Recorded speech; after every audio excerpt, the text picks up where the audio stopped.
Hello welcome back to my YouTube channel. As usual ನಾನು ಬೆಳಗ್ಗೆ ಎದ್ದು ಬಿಸಿನೀರು ಕುಡಿದು ನಾನು ಅದನ್ನೇ ಶುರು ಮಾಡ್ತಾಯಿದ್ದೀನಿ. ಲೆಮನ್ ಅಂತೂ ಹಾಕ್ಕೊಳ್ತಾ ಇಲ್ಲ, ಯಾಕೋ ಲೆಮನ್ ಬೇಜಾರಾಗಿ ಹೋಗ್ಬಿಟ್ಟಿದೆ ಇತ್ತೀಚೆಗಂತೂ. ಅಮ್ಮ ಕೇಳ್ತಾ ಇರ್ತಾರೆ ಯಾಕೆ ಲೆಮನ್ ಹಾಕ್ಕೊಳ್ತಾ ಇಲ್ಲ ಅಂತ, ಬಟ್ ಯಾಕೋ ಬೇಡ ಅನಿಸ್ತಾ ಇದೆ. ಸೊ ಅದಕ್ಕೋಸ್ಕರ ನಾರ್ಮಲ್ ಪ್ಲೈನ್ ವಾಟರ್ ತೊಗೊಳ್ತಾ ಇದ್ದೀನಿ. ಪಾಪು ಮಲಗಿದ್ಲು, ಹಾಗಾಗಿ ಎದ್ದ ತಕ್ಷಣ ನೀರು ಕುಡಿದು ವಾಕ್ ಶುರು ಮಾಡಿಬಿಟ್ಟೆ. ಅವಳೆ ಎದ್ದೇಳೋ ತನಕ ವಾಕ್ ಮುಗಿಸ್ಕೊಂಡ್ಬಿಡ್ಬೇಕು, ಇಲ್ಲ ಅಂತಂದರೆ ಅಮ್ಮ ಬಾ ಮಲ್ಕೊಳ್ಳೋಣ ಅಂತ ಪಕ್ಕ ಅಗೇನ್ ಮಲಗಿಸ್ಕೊಬಿಡ್ತಾಳೆ. ಹಾಗಾಗಿ ತುಂಬ ಜನ ವಾಕ್ ಮಾಡೋದಕ್ಕೆ ಟೈಮ್ ಆಗೋಲ್ಲ ನಮಗೆ, ನಮಗೋಸ್ಕರ ಟೈಮ್ ಕೊಟ್ಕೊಳಕ್ಕಾಗಲ್ಲ ತುಂಬ ಜನ ಅಂತ ಹೇಳ್ತಾರೆ. ಬಟ್ ನಿಮಗೋಸ್ಕರ 1 ಅವರ್ ಡೈಲಿ ಎತ್ತಿಟ್ಕೊಳ್ತು ಅಂತಂದರೆ ನೀವು ಹೆಲ್ತಿ ಆಗ್ಬೋದು, ಹಾಗೆ ಯಾವುದೇ ಥರದ ಪ್ರಾಬ್ಲಮ್ ಇಲ್ಲದೆ ಲೈಫ್ ಲೀಡ್ ಮಾಡ್ಬೋದು ಹೆಲ್ತಿಯಾಗಿ. ಒಳಗೆ ಮನೆ ಸಿಕ್ಕಿಲ್ಲ ಅಂತ ಯಾವ್ದಾರು ಓದ್ತಾ ಇದೆಯಕ್ಕಂದ, ಹೆಂಗೆ ಗೊತ್ತದು ತೋರಿಸ್ಬಿಡು. ಅದೇ ಅದೇ ಒತ್ತಬೇಕು, ಇನ್ನೂ ಒತ್ತಬೇಕದು.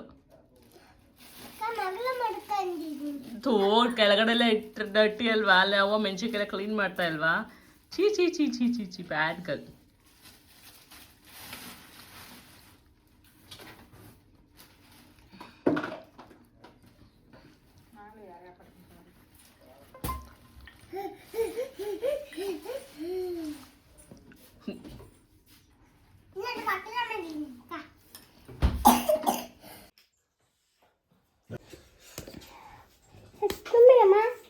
ಎದ್ದೇಳಮ್ಮ, ಚಪಾತಿ ಯಾರು ತಿಂತಾರೆ. ಅವಳು ತಿಂಡಿ ತಿಂದೆ ಹೆಂಗೆಂಗೋ ಪಲ್ಟಿ ಹೊಡ್ಕೊಂಡು ಅಡ್ಡಾಡ್ತಾ ಇದ್ದಾಳೆ. ನಾನು ತಿಂಡಿನೂ ಆಯಿತು, ಜೊತೆಗೆ ಹಾಲು ಕೂಡ ತೊಗೊಂಡೆ. ಅವಳು ದಿನ ಮಾತ್ರ ಚಪಾತಿ ಮಾತ್ರ ಖಾಲಿ ಆಗಿಲ್ಲ, ಹಾಗೇ ಇದೆ. ಅವಳಿಗೆ ಫಸ್ಟ್ ಟೈಮ್ ನಾನು ಬ್ಲ್ಯಾಕ್ ದ್ರಾಕ್ಷಿ ಕೊಡ್ತಾ ಇರೋದು. ಇಲ್ಲಿ ತನಕ ನಾನು ಕೊಟ್ಟೇ ಇಲ್ಲ. ಒಣಗಿರೋದು ತಿಂದಿದ್ದಾಳೆ, ಬಟ್ ಇದು ತಿಂದಿಲ್ಲ. ಕೊಟ್ಟಿದ್ದೀನಿ ನನಗೆ ಅಂತ ಕೇಳ್ತಾ ಇದ್ಲು, ಹ್ಞೂ ಮಗಳೇ ನಿಂಗೆ ಅಂತಂದೆ. ನಾನು ತಾತ ಇಬ್ಬರು ತಿಂತೀವಿ ಅಂತ ಅವಳು ಅವ್ರ ತಾತ ಇಬ್ಬರು ಶೇರಿಂಗಲ್ಲಿ ತಿಂತಾ ಇದ್ದಾರೆ. ಜೊತೆಗೆ ಸೆಂಟ್ರಲ್ಲಿ ನಾನು ಕೂಡ ತೊಗೊಳ್ತಾ ಇದ್ದೀನಿ.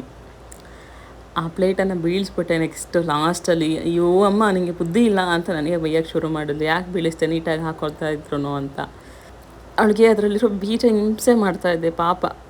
ಅಯ್ಯೋ, ಅದಾದ ನಂತರ ಅವಳು ಡ್ಯೂಟಿ ನೋಡಿ ಏನು ಚೆನ್ನಾಗಿ ಡ್ಯೂಟಿ ಮಾಡ್ತಿದ್ದಾಳೆ. ಅವ್ರ ಅಜ್ಜಿಗೆ ಎಷ್ಟು ಚೆನ್ನಾಗಿ ಹೆಲ್ಪ್ ಮಾಡಿಕೊಡ್ತಾ ಇದ್ದಾಳೆ. ನಾನಂತೂ ಮಾಡ್ಕೊಡಲ್ಲ, ನೀನೇ ಮಾಡಿಕೊಡು ಮಗಳೇ ಅಂತ ನಾನು ಕೂತ್ಕೊಂಡಿದ್ದೆ.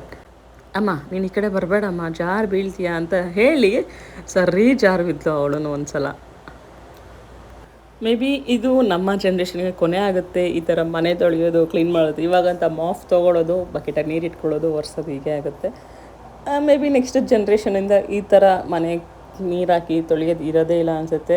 ಬಿಕಾಸ್ ಈ ಥರ ಮಾಡೋದ್ರಿಂದ ನಮ್ಮ ಬಾಡಿಗೆ ಒಳ್ಳೆ ಎಕ್ಸಸೈಸ್ ಹೋಗ್ತಾ ಇರುತ್ತೆ.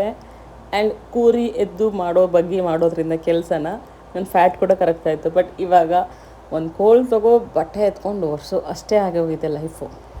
ನಮ್ಮನೆ ಪುಟ್ಟ ಮನೆ ಕೆಲಸದವ್ರು ನೋಡಿ ಎಷ್ಟು ಚೆನ್ನಾಗಿ ಮನೆ ತೊಳಿತಾ ಇದ್ದಾರೆ. ನೀರು ಎಲ್ಲಿ ಕಾಲಿಗೆ ಹೋಗ್ಬಿಡುತ್ತೆ, ನೀರು ಎಲ್ಲಿ ಹೋಗ್ಬಿಡುತ್ತೆ ಅನ್ನೋ ಲೆವೆಲಿಗೆ ಅವಳು ಮನೆ ಒರೆಸ್ತಾ ಇದ್ದಾಳೆ. ಅಲ್ಲೋಗಿ ನಿಂತ್ಕೊಂಡು ವೀಡಿಯೋ ಮಾಡಮ್ಮ, ಈ ಕಡೆ ಚೆನ್ನಾಗಿ ಬರಲ್ಲ, ನನಗೆ ವೀಡಿಯೋ ಶೂಟ್ ಮಾಡಬೇಡ ನೀನು ಅಂತ ನನಗೆ ಹೇಳ್ಕೊಡ್ತಾ ಇದ್ದಾಳೆ ಈ ವಿಡಿಯೋದಲ್ಲಿ. ನನಗೆ ಅವಳಿಗೆ ಸಖತ್ ಖುಷಿ, ನೀರಲ್ಲಿ ಆಟಾಡೋಕ್ಕೆ ಬಿಟ್ಬಿಟ್ಟೈತೆ ನಮ್ಮಮ್ಮ ಫೈನಲಿ ನನ್ನ ಅಂತ.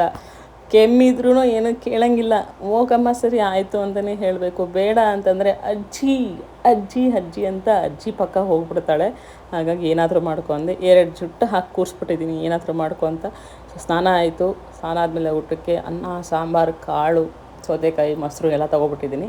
ಅಷ್ಟೆಲ್ಲ ಊಟ ತೊಗೊಂಡ್ರೂ ಕೂಡ ನಾವು ಸಣ್ಣ ಆಗೋಕ್ಕೆ ತೊಗೊಳೋದು. ಸೊ ಅವಳ ಜೊತೆ ಸೇರಿ ನಾನು ನಿದ್ದೆ ಮಾಡಿದ್ದೆ ಸ್ವಲ್ಪ ಹೊತ್ತು. ಅವಳನ್ನ ಮಲಗ್ಸೋಕೆ ಹೋಗಿ ನಾನು ಒಂದು 10 ಮಿನಿಟ್ಸ್ ನಿದ್ದೆ ಮಾಡಿದೆ. ಸೊ ಅವಳಿದ್ಲು, ಅವಳ ಬಲೂನ್ಗೆ ನೀರು ತುಂಬಿಟ್ಟಿದ್ಲು, ಅದನ್ನು ಕೊಡೋಣ ಅಂತ ಅವಳಿಗೆ ಫ್ರಿಜ್ಜಿಗೆ ಇಟ್ಬಿಟ್ಟಿದ್ದೆ ನಾನು, ಸರ್ಪ್ರೈಸ್ ಕೊಡೋಣ ಅಂತ. ಬಟ್ ನನ್ನ ಮಗಳು ಸರ್ಪ್ರೈಸ್ ಆಗಲಿಲ್ಲ, ನನಗೆ ಬೈತಾ ಇದ್ಲು. ಯಾಕೆ ಹಂಗೆ ಮಾಡಿದ್ಯಾ ನೀನು, ಯಾಕೆ ಹಾಗೆ ಮಾಡಿದ್ದೀಯಾ, ಅದು ಬಲೂನಲ್ಲ, ನಂಗೆ ಬಲೂನ್ ಮಾತ್ರ ಬೇಕು ಅಂತ ನಾನು ಹೊಟ್ಟೆ ಒರೆಸ್ಕೊಳ್ಳಿಲ್ಲ. ಲಾಸ್ಟಿಗೆ ಬಲೂನೆಲ್ಲ ಖಾಲಿಯಾಗಿ ಹೋಗಿತ್ತು ಮನೇಲಿ. ಹಾಗಾಗಿ ಬೇಡ ಅಂತ ಅವಳು ಶುರು ಮಾಡಿದ್ಲು ಅವಳು. ಅಯ್ಯೋ ಇದು ನಂಗೆ ಬೇಡ ಬೇಡ ಅಂತ ಇದು ಮಾಡ್ತಾ ಇದ್ದಾಳೆ ಅವಳಂತೂ. ಮಕ್ಕಳು ಒಂದೊಂದು ಟೈಮಲ್ಲಿ ಯಾವ ಥರ ರಿಯಾಕ್ಟ್ ಮಾಡ್ತಾರೆ ಅಂತ ಹೇಳೋಕ್ಕೆ ಆಗಲ್ಲ. ಇವಳು ಖುಷಿ ಪಡ್ತಾಳೆ ಅಂತ ನಾನು ತೆಗೆದಿಟ್ಟೆ, ಬಟ್ ಇವಳು ನಂಗೆ ಇದಿಷ್ಟ ಆಗಿಲ್ಲ ಅಂತ ನನಗೆ ರಿವರ್ಸ್ ಆಗಿ ಶಾಕ್ ಕೊಟ್ಲು. ಅವಳು ಒಪ್ಸೋದು ತುಂಬ ಕಷ್ಟ ಅಂತ, ನೀನು ಏನಾದರೂ ಮಾಡ್ಕೊಂಬಮ್ಮ ಅಂತ ನಾನು ಬಿಟ್ಬಿಟ್ಟು ಬಂದುಬಿಟ್ಟೆ. ಸೊ ಸಂಜೆ ಟೈಮ್ ಆಗಿತ್ತು, ಟೀ ತೊಗೊಂಡೆ. ಟೀ ಜೊತೆ ಪೀನಟ್ಸ್ ತೊಗೊಂಡೆ. ಎಸ್, ನಾನು ಡೈಲಿ ಪೀನಟ್ಸೇ ತೊಗೊಳೋದು. ನನಗೆ ಪೀನಟ್ಸ್ ಅಂದರೆ ಸಖತ್ ಇಷ್ಟ. ಏನು 40 kg ವೆಯ್ಟ್ ಲಾಸ್ ಮಾಡಿದ್ದೆ, ಆವಾಗಲೂ ಕೂಡ ನಾನು ಡೈಲಿ ಪೀನಟ್ಸೇ ತೊಗೊಳ್ತಾ ಇದ್ದಿದ್ದು. It's a good fat and fibre, protein ಕೂಡ ಇರೋದ್ರಿಂದ ಆರಾಮಾಗಿ ತೊಗೊಳ್ಬಹುದು. ಬಟ್ ಕ್ವಾಂಟಿಟಿ ಅನ್ನೋದು ಮೋರ್ ಇಂಪಾರ್ಟೆಂಟ್ ಆಗಿರುತ್ತೆ. ಏನಿದೆಯಾ ನೀನು ನೋಡ್ದೋಯ್ತು?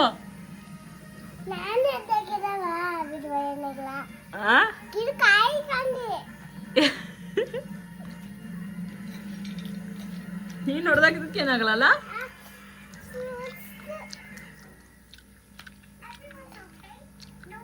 ಏನು ಅಣ್ಣ ಅಲ್ಲ, ಇದು ಸ್ವೀಟು.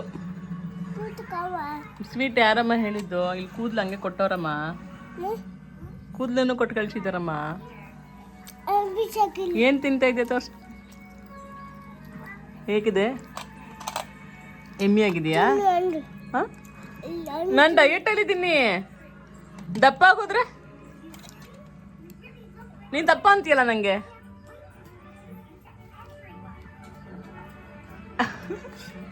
ಸೈಲೆಂಟಾಗಿ ತಗೊಂಡೋದೆ ಮಕ್ಳೆ, ಕೊಡಲ್ವ ನನಗೆ? ಚಿನಿ ಹಂಗೆ ಕೊಡು, ಬಾಂದು ನನಗೆ ಕೊಡು. ಕೊಡ್ತಾ ಇದೀಯಾ? ನಾನು ಬೇಡ ಅಂದಲ್ಲ, ಬೇಡ ಅಂದೆ ನಾನು. ನಂಗೆ ಬೇಡ. ಆ್ಯಕ್ಚುಲಿ ಅವಳಿಗೆ ಒಂದು ಸಲ ಏನಾದರೂ ಕೊಡೋಕೆ ಬಂದಾಗ ಬೇಡ ಅಂದರೆ ಮತ್ತೆ ಕೊಡೋಲ್ಲ. ನೀನು ಬೇಡ ಅಂದಲ್ಲ, ಯಾಕೆ ಕೇಳ್ತಾ ಇದೀಯ ಅಂತ ಕೇಳ್ತಾಳೆ. ಬಟ್ ಇವತ್ತು ಆ ಥರ ಕೇಳಲಿಲ್ಲ, ತಂದು ಕೊಟ್ಟಳು. ಹಾಗೆ ನಾನು ಡಯಟ್ ಕೂಡ ಬ್ರೇಕ್ ಮಾಡಿದ್ರು ಚೆನ್ನಾಗಿ. ನನಗಂತೂ ಫೇವ್ರೆಟ್ ಸ್ವೀಟ್ ಇದು. ಹಾಗಾಗಿ ಅವಳು ನಿಂತ್ಕೊಂಡೆ ಡ್ಯಾನ್ಸ್ ಮಾಡೋಕ್ಕೆ ಶುರು ಮಾಡಿಬಿಟ್ಟಿದ್ದಾಳೆ. ಅಲ್ಲೇ ನಿಂತ್ಕೊಂಡು ಡ್ಯಾನ್ಸ್ ಮಾಡ್ಕೊಂಡು ಒಯ್ಯಾರ ಮಾಡ್ಕೊಂಡು ಡ್ಯಾನ್ಸ್ ಮಾಡ್ತಾ ಇದ್ದಾಳೆ. ಅವಳಿಗೆ ಡ್ಯಾನ್ಸ್ ಅಂದರೆ ಸಖತ್ ಇಷ್ಟ. ಬಟ್ ನೋಡೋಕೆ ಯಾರು ಇರಬಾರ್ದು, ಅವಳೊಬ್ಬಳೇ ಇರಬೇಕು ಡ್ಯಾನ್ಸ್ ಮಾಡೋದಕ್ಕೆ. ನಾನು ಜೊತೆ ಇದ್ದಾಗ ಅಮ್ಮ ನಾನು ಡ್ಯಾನ್ಸ್ ಮಾಡು ಅಂತಾಳೆ. ನಾನು ಮಾಡೋದ ಸಾಂಗ್ ಹಾಕ್ಕೊಡ್ತೀನಿ, ಬೇಕಾದ್ರೆ ಇನ್ನೇನು ಡ್ಯಾನ್ಸ್ ಆದರೂ ಮಾಡು ಅಂತ ಹೇಳ್ತಿರ್ತೀನಿ. ಅವಳು ಡ್ಯಾನ್ಸ್ ಸುಮ್ಮನೆ ಮಾಡ್ತಾ ಇರ್ತಾಳೆ. ಅವಳು ಊಟ ಮಾಡ್ತಾಯಿದ್ದಾಳೆ. ಹೊಟ್ಟೆ ಹಸಿವಾಗಿತ್ತು, ಮಧ್ಯಾಹ್ನ ಕರೆಕ್ಟಾಗಿ ಊಟ ಮಾಡಿರಲಿಲ್ಲ ಅವಳು. ಹಾಗಾಗಿ ಊಟಕ್ಕೆ ಕೂತಾಗ ಊಟ ಹೋಗುತ್ತೋ ಇಲ್ವೋ ಗೊತ್ತಿಲ್ಲ, 1-2 ಲೋಟ ನೀರು ಮಾತ್ರ ಎಕ್ಸ್ಟ್ರಾನೇ ಹೋಗುತ್ತೆ ಮೇಡಮ್ಮಿಗೆ. ಯಾವಾಗಲೂ ಹಾಗೆ ಹೇಳೋದು, ಅಮ್ಮ ಹಂಗೆ ಹೊಟ್ಟೆ ಹಸಿವಾಗ್ತೈತೆ ಊಟ ಕೊಡು ಅಂತಾಳೆ. ಕೊಟ್ಟಾಗ ಒಂದು ತುತ್ತು ಬಾಯಿಗೆ ಹೋಗಿರಲ್ಲ, ನೀಯೇ ಎಲ್ಲಿ ಅಂತಾಳೆ. ಇದೇ ಅವರು ಡೈಲಿ ಮಾಡೋದು ನಮಗೆ. ನಾವು ಯಾಕೆ ದಪ್ಪ ಹಾಕ್ತೀವಿ ಸೈಡಲ್ಲಿ ಅಂತಂದರೆ, ಅವಳು ಊಟ ಮಾಡೋಕೆ ನನಗೂ ಮಾಡಿಸ್ತಾ ಇರ್ತಾಳೆ. ಬೇಡ ಅಂತಂದರೆ ಅಳಕ್ಕೆ ಶುರು ಮಾಡ್ತಾಳೆ. ಇಲ್ಲ ಅಂದರೆ ನೀನು ತಿಂದಿಲ್ಲ ಅಂದರೆ ನಾನು ತಿನ್ನಲ್ಲ ಅಂತ ಒಂದು ಹೇಳ್ತಾ ಇರ್ತಾಳೆ. ಸೊ ಅವ್ರ ಜೊತೆ ನಾವು ಕೂಡ ಊಟ ಮಾಡಬೇಕು. ಏನು ಮಾಡೋದು, ಮೇಡಮ್ ಅವ್ರು ಏನು ಮಾಡ್ತಾಯಿದ್ದಾರೆ ಅಂತನ, ಅವ್ರ ಅಜ್ಜಿ ಚಪಾತಿ ಮಾಡೋದಕ್ಕೆ ಚಪಾತಿ ಎತ್ತಿಟ್ಟಿದ್ರೆ ಅವಳು ತೊಗೊಂಬಂದು ಲಟ್ಟಿಸ್ಕೊಂಡು ನನಗೆ ಮೀಸೆ ಎಲ್ಲ ಮಾಡ್ತಾ ಇದ್ದಾಳೆ. ಅವಳು ಏನು ಮಾಡಿದ್ರು ಮಾಡಿಸ್ಕೊಬೇಕು. ಇಲ್ಲ ಅಂತನೂ ನಾನೇನಾದರೂ ರೇಗಕ್ಕೆ ಬೈಯಕ್ಕೆ ಹೊಡ್ಯಕ್ಕೆ ಹೋಯ್ತು ಅಂತಂದರೆ ನಮ್ಮ ಮದರ್ ಇಂಡಿಯಾ ನಮಗೆ ಹೊಡಿಯೋಕ್ಕೆ ಶುರು ಮಾಡ್ತಾರೆ. ಹಾಗಾಗಿ ನೀನೇನಾದರೂ ಮಾಡ್ಕೊಂಬಕ್ಳೆ ಅಂತ ನನ್ನ ಪಾಡಿಗೆ ನಾನು ಸೈಲೆಂಟಾಗಿ ಇದ್ಬಿಡ್ತೀನಿ. ನೋಡಿ ಇಲ್ಲೆಲ್ಲ ಲಟ್ಟಿಸ್ತಾ ಇದ್ದಾಳೆ ಚಪಾತಿನ. ಅವ್ರ ಅಜ್ಜಿ ಕೊಟ್ಟಿಲ್ಲ ಅಂದ ತಕ್ಷಣ ನನ್ನ ಕೈ ಕೊಡಮ್ಮ, ನಿನ್ನ ಕೈಯಲ್ಲೇ ಲಟ್ಟಿಸ್ತೀನಿ ಅಂತ ಲಟ್ಟಿಸ್ತಾ ಇದ್ದಾಳೆ. ಆ್ಯಕ್ಚುಲಿ ಇತ್ತೀಚೆಗಂತೂ ಬಾಂಧವ್ಯದಿಂದ ವೀಡಿಯೋ ಜಾಸ್ತಿ ಆಗ್ತಾಯಿದ್ದೀನಿ. ಯಾಕೆಂತಂದರೆ ಅವಳ ಜೊತೆ ಸ್ಪೆಂಡ್ ಮಾಡ್ತಾ ಇದ್ದೀನಿ. ಹಾಗಾಗಿ ಮೀನ್ಸ್ ತೋಟಕ್ಕೆ ಹೋಗೋದು ಬರೋದು ಎಲ್ಲ ಪ್ರತಿಯೊಂದರಲ್ಲೂ ಅವಳ ಜೊತೆಗಿರ್ತಾಳೆ.